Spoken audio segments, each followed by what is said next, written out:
तो dear students, हम लोगों ने लास्ट के लेक्चर में इकोनॉमिक्स क्या होता है, नेचर ऑफ इकोनॉमिक्स, और इसी के साथ में हमने जो इकोनॉमिक्स की जो दोनों ब्रांच है, माइक्रो और मैक्रो इकोनॉमिक्स, इसको हमने देख लिया है ना।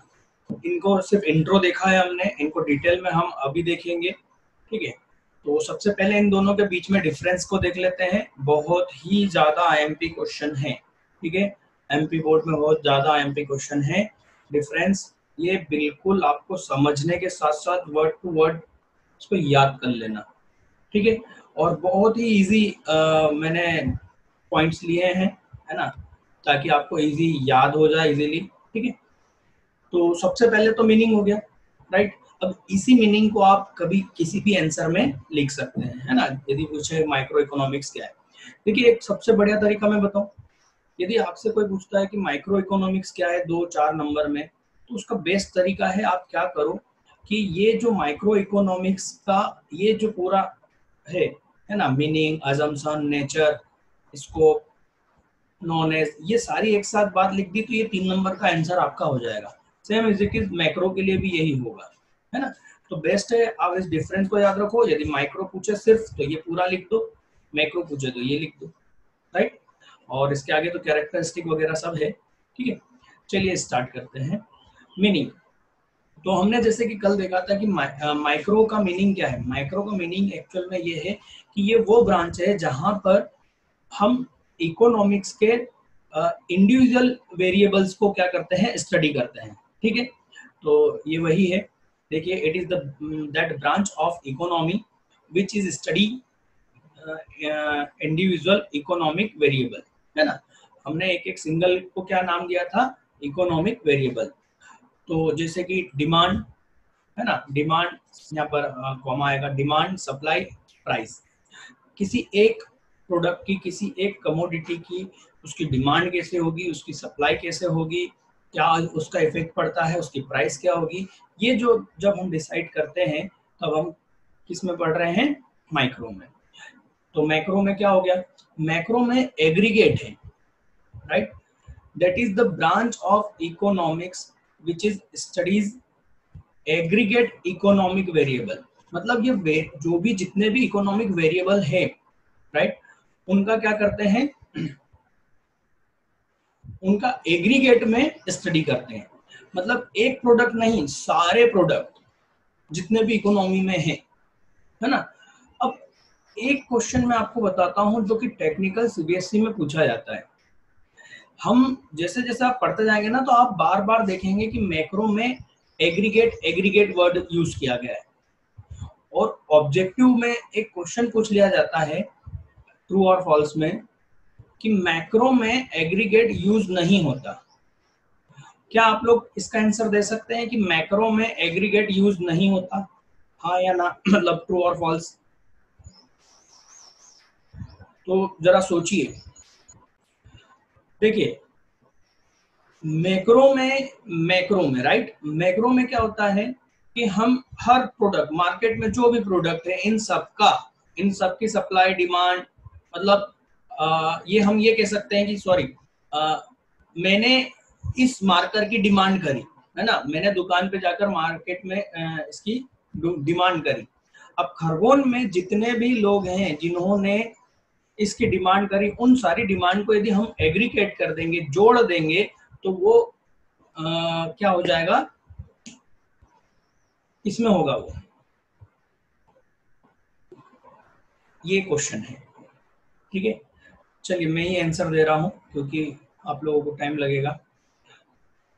देखिए, ये दो प्रोडक्ट्स की डिमांड के बारे में, इनके बारे में यदि मैं सोच रहा हूं, दो अलग अलग प्रोडक्ट के बारे में, उनकी डिमांड के बारे में सोच रहा हूं, तो मैं मैक्रो में बात कर रहा हूं। बट मैं इसी के बारे में सोच रहा हूं तो मैं माइक्रो में बात कर रहा हूं, ठीक है।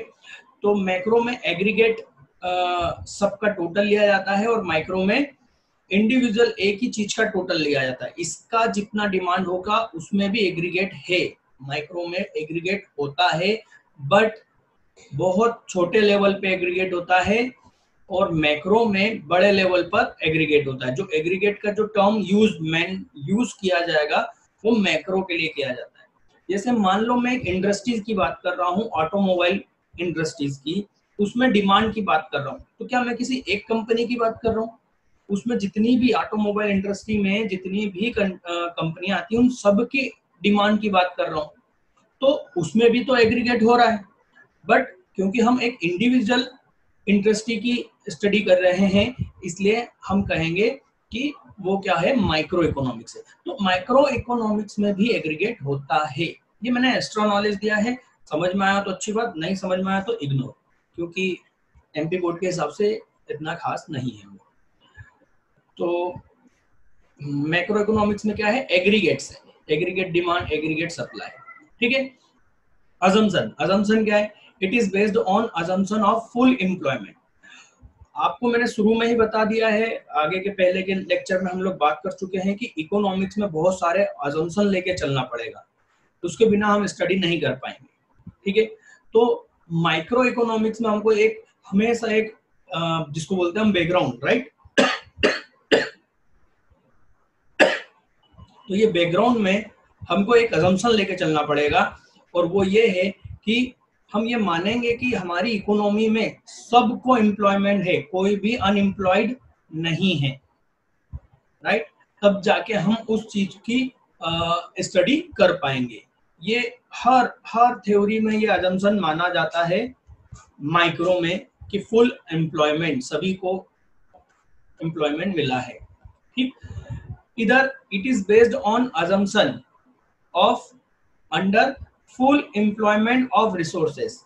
मैक्रो इकोनॉमिक्स assumption किस चीज का लेता है, full employment of resources.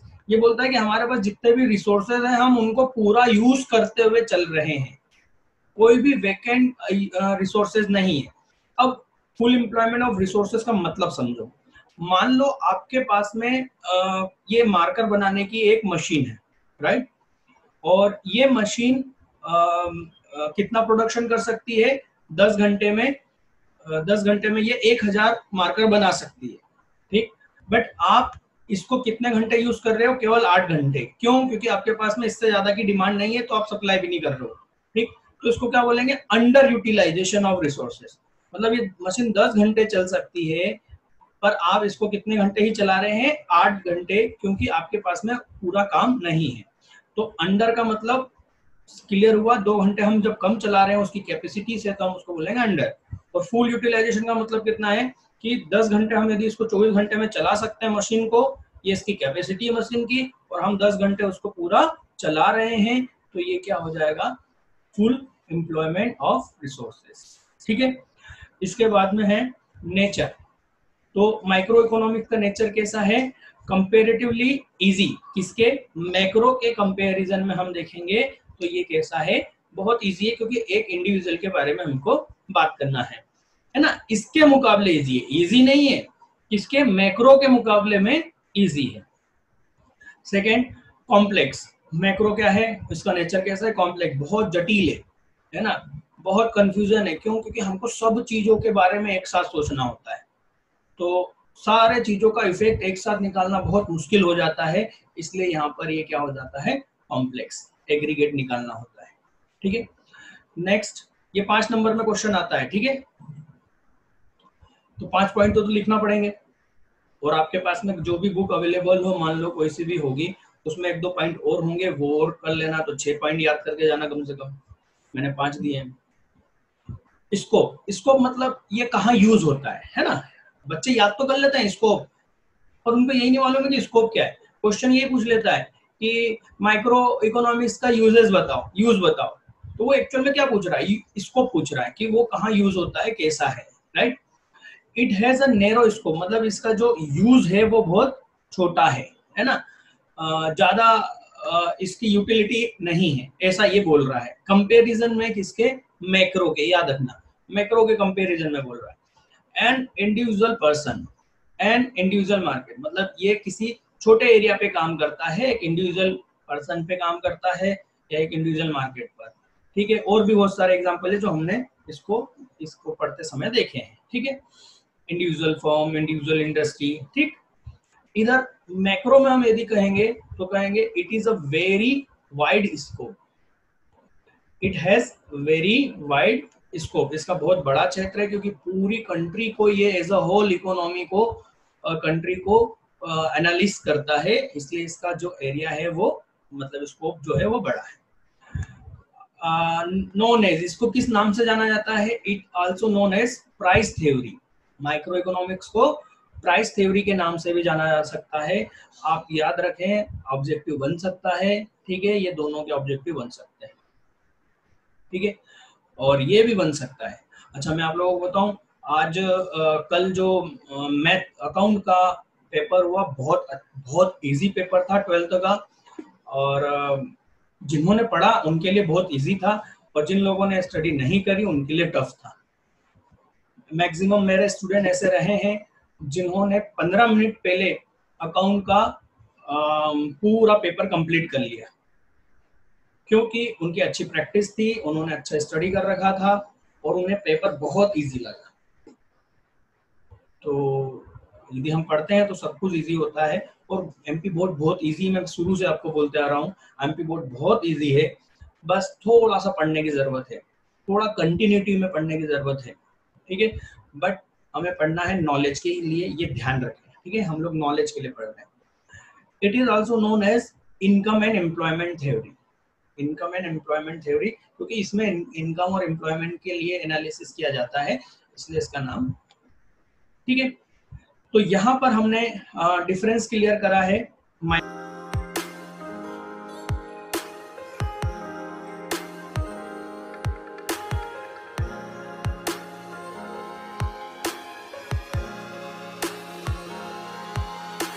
Micro और मैक्रो का। अब हम जा रहे हैं नेक्स्ट टॉपिक पर, जो कि है कैरेक्टरिस्टिक ऑफ माइक्रो इकोनॉमिक्स। ये भी बहुत ही महत्वपूर्ण आईएमपी क्वेश्चन है एमपी बोर्ड के लिए, ठीक है। तो बहुत इजी इजी पॉइंट्स मैंने यहाँ पर डाले हैं, है ना, बहुत ही इजी पॉइंट जिसको याद रखना बहुत ही मजाक है, या हम ये कह सकते हैं कि यदि हमने माइक्रो इकोनॉमिक्स को याद समझ रखा है तो इनको समझना बहुत इजी है और याद भी रखना, ठीक है।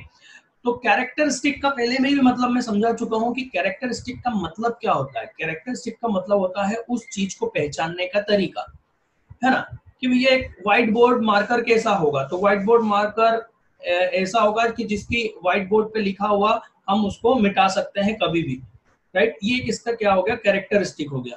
तो माइक्रो इकोनॉमिक्स को हम कैसे पहचानेंगे कि हाँ ये हम स्टडी कर रहे हैं, तो किसमें कर रहे हैं, माइक्रो इकोनॉमिक्स में, कैसे पहचानेंगे, ये वही है कैरेक्टरिस्टिक ऑफ माइक्रो इकोनॉमिक्स, ठीक है।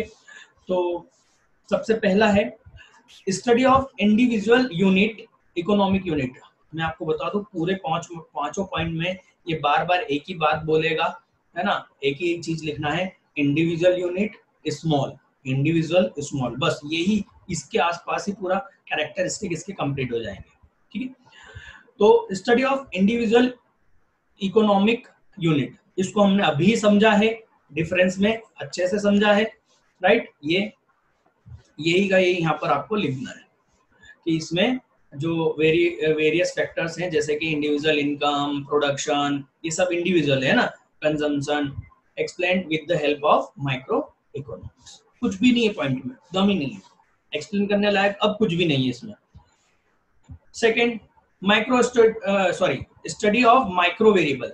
यहाँ पर क्या बोला, इंडिविजुअल यूनिट, और यहाँ पर क्या बोल रहा है, माइक्रो वेरिएबल, मतलब इकोनॉमिक के बहुत ही छोटी यूनिट के बारे में स्टडी की जाती है, किसमें, इकोनॉमी में, सॉरी माइक्रो इकोनॉमी में। तो वही बात बोल रहा है, फिर से वही बात है ना। In micro economic analysis micro variable of economy are study, for example one firm, one industry, one consumer, one producer, ठीक, ये पॉइंट आगे का ध्यान रखना। This micro variable generates negligible effect, ये स्पेलिंग में कुछ गड़बड़ लग रही है, विथ स्पेलिंग गलत है ना, which does not affect the entire economy, मतलब कि माइक्रो वेरिएबल का जो इफेक्ट जनरेट होता है वो एक्चुअल में पूरी इकोनॉमी पर क्या होता है, शून्य होता है, उसका कोई असर नहीं होता है। ठीक है, ये यहाँ पर ध्यान रखने वाली बात है। ठीक, इसमें आगे आ जाते हैं, study of individual price determination. Third point क्या है कि ये स्टडी करता है किसकी, किसी एक इंडिविजुअल की प्राइस को कैसे हम कैलकुलेट, सॉरी मतलब उसको प्राइस कैसे रखें, उसका क्या प्राइस रखें, ये डिसाइड किया जाता है, इसकी स्टडी की जाती है। हम पहले समझ चुके हैं अच्छे से कि एक प्रोडक्ट की प्राइस क्या होगी, ये कैसे डिसाइड किया जाता है या किस में डिसाइड किया जाता है, माइक्रो में। ठीक है, in micro economic analysis price determination of individual unit on the basis of demand and supply. किस बेसिस पर किया जाता है, डिमांड एंड सप्लाई। हम आगे के चैप्टर है बेटा, ये पहली चीज तो मैं आपको ये बताना चाहूंगा कि हम ये जो माइक्रो इकोनॉमिक्स या मैक्रो को समझने जा रहे हैं, एक्चुअल में ये शुरुआत है पूरे। इसमें हमको जब हम पूरे ये 5-6 इसके जो चैप्टर हैं जब हम पढ़ लेंगे, जिसमें हम डिमांड भी पढ़ेंगे, सप्लाई भी पढ़ेंगे, कंज्यूमर का बिहेवियर पढ़ेंगे, प्रोड्यूसर का बिहेवियर पढ़ेंगे, तब जाके हमको ये पूरी प्रॉपर तरीके से समझ में आएगा कि अच्छा माइक्रो इकोनॉमिक्स ये है। इवन इसके साथ साथ मैक्रो जब पढ़ेंगे तब जाके और ज्यादा क्लियर होगा। तो अभी हम उसको सिर्फ शॉर्ट में यहाँ पर समझ रहे हैं, ठीक है ना। तो किसी एक प्रोडक्ट की, जैसे आप मार्केट में सब्जी लेने जाते हैं, राइट, तो आप उसकी प्राइस कैसे डिसाइड करते हैं, है ना। सब्जी वाले ने बोला 40 रुपए किलो, आप बोलते हैं अरे बहुत महंगा है, मैं तो 30 ही रुपए किलो दूंगा। सब्जी वाला बोलता है अरे 30 में तो मेरे घर में नहीं आई, 30 में तो हो ही नहीं सकता, चलो 35 में ले लो। आपको लगता है कि हाँ यार चलो 35 में तो ले सकते हैं, आपने 35 में 35 रुपीज पर केजी के हिसाब से आपने वो ले लिया। ये क्या हुआ, डिमांड और सप्लाई। आपने डिमांड करी, सेलर ने सप्लाई करा, और आप एक प्राइस पर एग्री हो गए 35 रुपीज पर केजी। इसी को हम बोलते हैं price determination by demand and supply method. Okay, तो बहुत सी चीजें हैं जिसका प्राइस इसी तरह से तय होता है। तो हम जब एक इंडिविजुअल यूनिट के बारे में जब हम प्राइस डिटर्मिनेशन करते हैं तो हम माइक्रो में होते हैं। ठीक, based on concept of full employment. ये हम अच्छे से अभी पढ़ लिया है कि ये पूरा जो अजम्पशन लेके चलता है माइक्रो इकोनॉमिक्स, वो कौन सा, कि यहाँ पर क्या हो रहा है, फुल एम्प्लॉयमेंट हम अजम्पशन लेके चल रहे हैं। ठीक, तो ये 4 पॉइंट कंप्लीट हो गए किसके, कैरेक्टरिस्टिक ऑफ माइक्रो इकोनॉमिक्स। ठीक, अब हम यहाँ पर देखेंगे इंपॉर्टेंस ऑफ माइक्रो इकोनॉमिक्स। ठीक है, आपको ये बता दूं ये बहुत ही ज्यादा इम्पोर्टेंट खास सब मैटर है। ठीक है, इंपॉर्टेंस ऑफ माइक्रो इकोनॉमिक। अब देखो इंपॉर्टेंस ऑफ माइक्रो इकोनॉमिक्स का मतलब क्या है, क्वेश्चन को समझो, पॉइंट को समझो।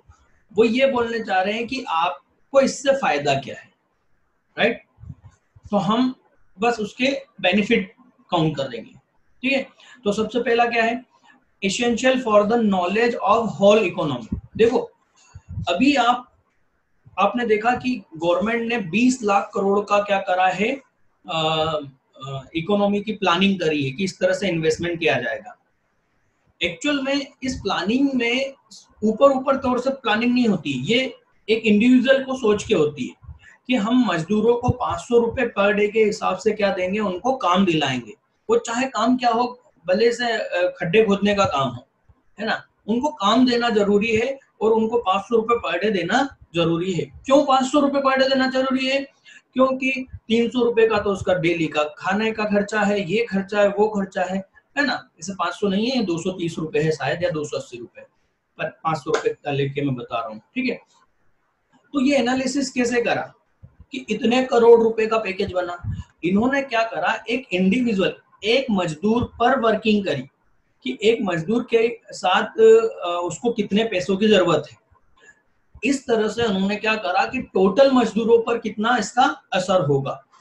तो टोटल जब हम पूरी इकोनॉमी के बारे में कैलकुलेशन कब कर पाएंगे, जब हम एक इंडिविजुअल पर इफेक्ट जान पाएंगे कि किसी भी पॉलिसी का एक इंडिविजुअल पर क्या इफेक्ट होता है, और वही इफेक्ट कुल मिलाकर टोटल इफेक्ट कैसे हो रहा है। तो कहने का मतलब सिंपल सी बात है कि यदि आप मैक्रो मैक्रो याद करो मैक्रो, जब मैक्रो की जब आप पॉलिसीज बनाते हो ना तो उसमें माइक्रो बहुत इंपॉर्टेंट हो जाता है। माइक्रो से पहले उसमें एनालिसिस किया जाता है कि इसका एक पर क्या फर्क पड़ेगा। जैसे गवर्नमेंट ने टैक्स बढ़ाया, राइट, तो गवर्नमेंट ने टैक्स बढ़ाया पूरी इकोनॉमी के लिए बढ़ाया, पूरी इकोनॉमी में जितने भी ह्यूमन बीइंग है उन लोगों के लिए, अर्निंग पर्सन है उन लोगों के लिए टैक्स बढ़ाया, पर उससे एक individual tax payer, right, earning person पर क्या असर होगा, ये कहां चेक किया जाता है, माइक्रो इकोनॉमिक्स में। उसका टोटल कहां ले जाया जाता है, मैक्रो को समझने के लिए। तो हम ये कह सकते हैं कि ये बहुत ही इसेंशियल है इसके लिए, पूरी इकोनॉमी को समझने के लिए कि उसमें होगा क्या, राइट। तो माइक्रो इकोनॉमिक्स यहाँ पर महत्वपूर्ण है। मैं आप लोगों को एक और चीज बताना चाहता हूं, जब आप मैक्रो के बारे में पढ़ेंगे, देखो माइक्रो और मैक्रो, जब हम इनकी इंपॉर्टेंस के बारे में बात करेंगे तो हम इनको बहुत बड़ा चढ़ा के बात करेंगे, ठीक है। अब इसका एक नेक्स्ट क्वेश्चन आएगा, लिमिटेशंस ऑफ माइक्रो इकोनॉमिक्स। तो लिमिटेशंस में हम क्या करेंगे, इसकी बुराई करना चालू कर देंगे। वो बोलता है ना, कोई समझ में आ गया तो तारीफें करना चालू कर दो, और नहीं समझ में आया है तो जो गलती नहीं है वो भी निकालना चालू कर दो। तो यही होता है इकोनॉमिक, मतलब जब हम थ्योरी में जब हम आंसर लिखते हैं ना एमपी बोर्ड में, तो जैसे माइक्रो के बारे में बोला जाएगा, पूछा जाएगा कि क्या इसके महत्व है, इंपॉर्टेंस, तो हम इसकी बहुत तारीफ करेंगे क्योंकि हमको पसंद आ गया एक तरह से।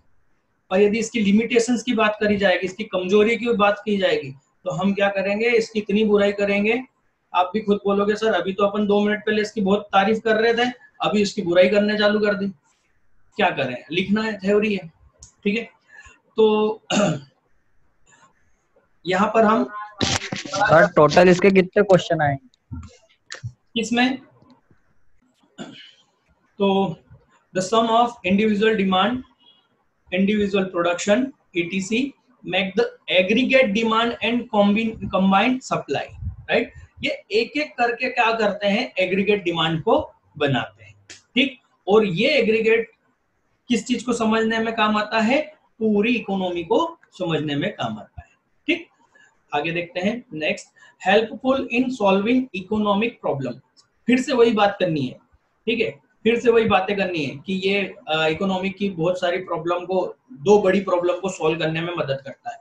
वो 2 बड़ी प्रॉब्लम है, किसी भी चीज का प्राइस डिसाइड करने में, डिटरमाइन करने में, और प्रोडक्शन फैक्टर के उनकी प्राइस डिसाइड करने में। देखो, the problem of pricing of product, किसी प्रोडक्ट की प्राइस क्या रहेगी, इस समस्या को, ठीक, इसी के साथ साथ and the pricing of factor of production. याद करो फैक्टर ऑफ प्रोडक्शन में बता चुका हूं, लैंड, लेबर, है ना, और उसके बाद में एंटरप्रेन्योर और capital.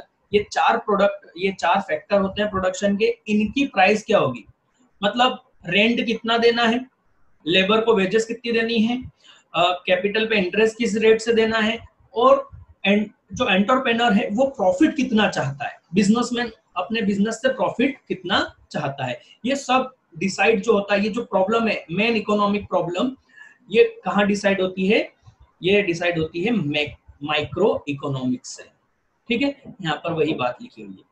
Each factor of production, each मतलब जो 4 बताए उनमें से, है ना, प्रत्येक, डिमांड्स मोर रेम्यूनरेशन, सबको अपनी ज्यादा से ज्यादा अपनी कीमत चाहिए। रेंट वाला ज्यादा से ज्यादा रेंट चाहता है, वेजेस ज्यादा से ज्यादा चाहिए, right. Each seller want to get maximum price for his product, और प्रोडक्ट की कीमत भी ज्यादा से ज्यादा चाहिए किसको, सेलर को।